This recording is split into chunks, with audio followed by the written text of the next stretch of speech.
welcome back to the Nola Dragonfruit channel, and today I'm going to show you how to treat this cactus rust on this dragonfruit, on this Valdivia Roja, and some on the Diego's Desert King. This cactus rust, some varieties tend to get it on the young growth of the dragonfruit, and most of the watermelensis gene, and some others get this cactus rust very easily with the cold weather.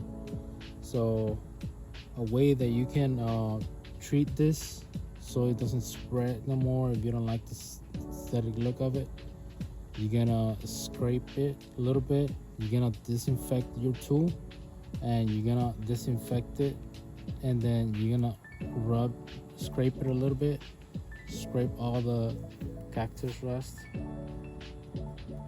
Even if you scrape it, can you see it?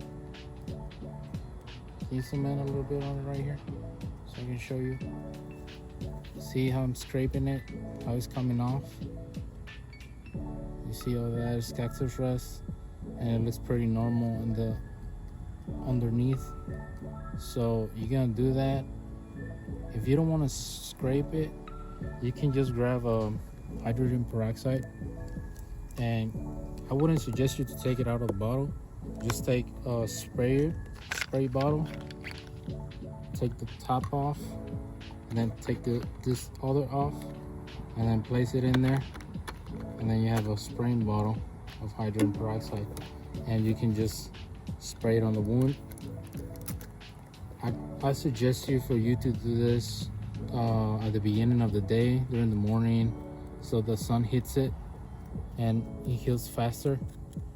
But if you can't in the morning, it's fine to do it in the afternoon, or either late in the evening. But ideally, I would suggest you to do it in the morning. So I keep scraping off all this cactus rust,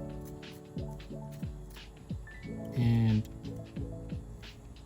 get the you can try to take it all off, or some of it off, so you can prevent for it to not spread to the rest of the cutting or other varieties.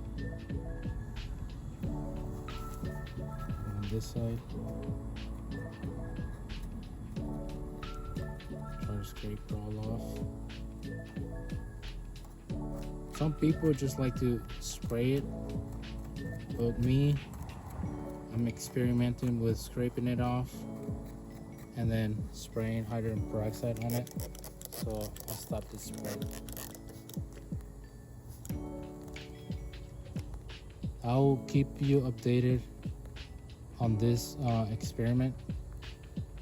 Hopefully you find this information helpful, and keep on growing. See you in the next one.